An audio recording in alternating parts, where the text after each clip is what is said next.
Assalamualaikum, hai guys, welcome back to my channel. Selamat datang kembali di channel Makcik. Kejap. Macam tu. Hai semuanya sahabat online family Makcik, apa kabar anda semua guys? Makcik harap semuanya sentiasa sehat, selalu dipermudahkan segala urusan dan murahlah rezeki kita semuanya. Amin. Timnas Malaysia kian tak mampu mengejar Timnas Indonesia.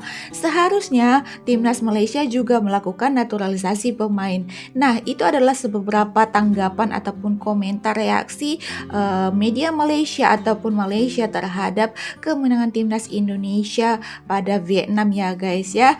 Bagaimana tidak melihat Indonesia yang sebaliknya telah bersukses tumbangkan Vietnam secara 2 kali berturut-turut, membuat fans Timnas Malaysia merana ya guys ya.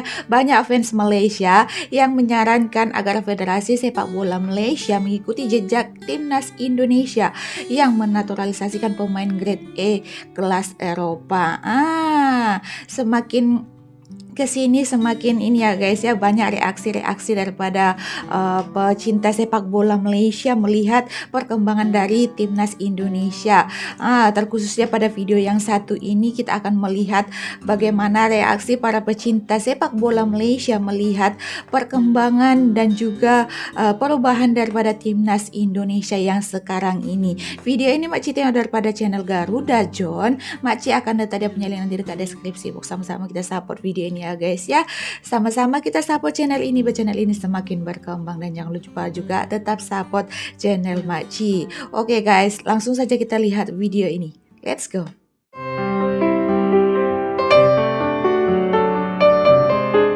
Mari kita lihat, ini dia.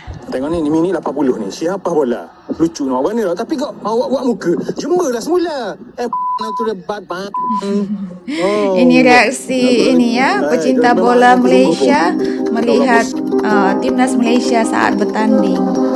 Malaysia tiru Timnas Indonesia naturalisasi pemain. Kekecewaan Malaysia atas kekalahan timnasnya kontra Oman secara beruntun 2 kali nyatanya masih membekas di hati pecinta sepak bola Malaysia. Bagaimana tidak, melihat Indonesia yang sebaliknya telah sukses tumbangkan Vietnam 2 kali berturut-turut, membuat fans timnas Malaysia makin merana. Banyak fans Malaysia yang menyarankan agar Federasi Sepak Bola mereka mengikuti timnas Indonesia yang menaturalisasi pemain grade A kelas Eropa. Indonesia menang 1-0. Satu perlawanan yang sangat sengit. Kita tahu betapa Vietnam dan Indonesia dalam 2-3 tahun kebelakangan ni dalam AFF dan dalam SEA Games dan semua ni agak berseteru. Kita juga agak berseteru dengan Vietnam, terutamanya ketika adanya Park Hang-seo kat sana. Jadi 1-0 di GBK itu adalah 1-0 yang aku rasa perlawanan tu agak seimbang, sebab aku tengok perlawanan tu secara menyeluruh.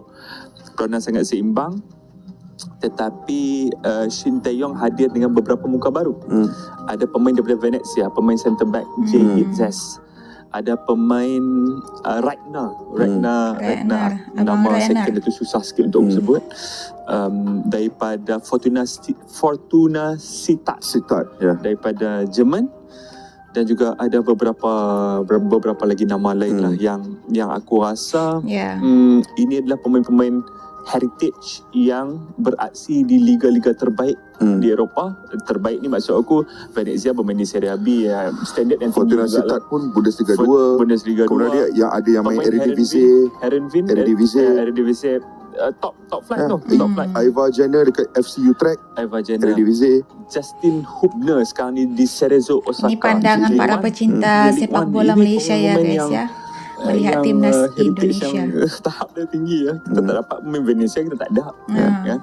Jadi ada satu keyakinan baru. Ini juga menyaksikan ketiadaan beberapa pemain regular.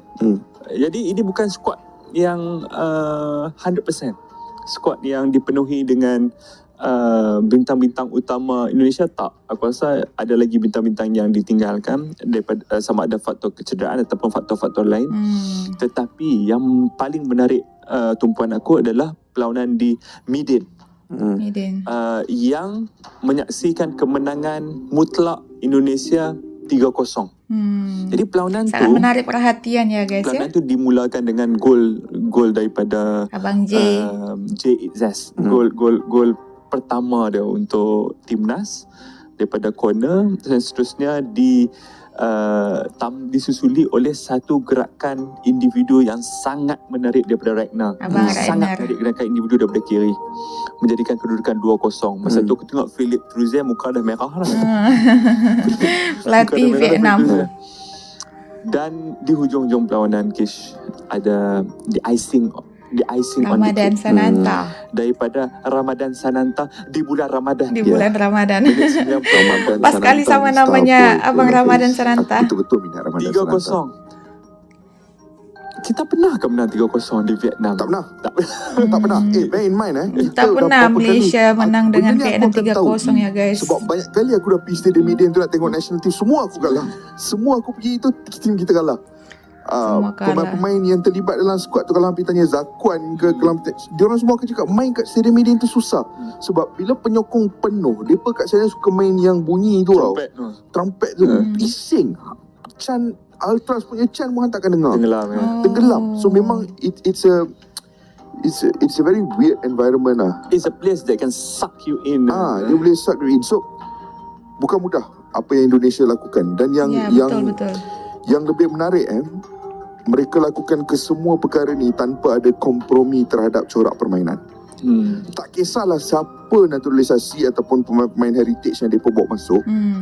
Tak ada kompromi terhadap corak permainan yang diterapkan oleh Shin Tae-yong. Aku akan berbalik ke perlawanan lawan Iraq di Piala Asia. Han tengok cara dia pemain lawan Iraq hari tu, dengan balls on the ground, dia pun menyerang relentless, tak ada nak duk main tinggi-tinggi. Yalah, striker kat depan tak tinggi pun, dia pun letak je yang rendah-rendah. Ramadan Sananta is not the tallest. Sebelum tu Han letak not the tallest. Apa nama penyerang Struik, Rafa Struik, not the tallest. Attacking pemain midfield kau pun Aiva Jaden, not the tallest. Yang tinggi-tinggi semua main belakang. Justin Hoopner, Sandy Walsh, Jordi Amat di Piala Asia lah. Semua tinggi-tinggi kat belakang. At the front, they just played it on the ground dengan Marcelinho, Ferdinand, Aiva Jaden, Rafa Struik. That was the game yang buat aku go, oh my god, Indonesia like corak permainan mereka dah, it's insane. Tidak menyangka begitu permainan Indonesia ya. Dia pemain lawan Vietnam, the same style of play, no compromises on your identity. Secara kesimpulan dia, Kish, 2 perlawanan WCQ di bulan Mac, 6 poin untuk Indonesia. Kita ucapkan tahniah lah untuk mereka. Dan kita Indonesia nak juga review negara-negara ASEAN lain, tapi masa sangat mencemburui kita. Supaya kita boleh update lah. Philippines kalah 2 kali dengan Iraq, 1-0 dengan 5-0.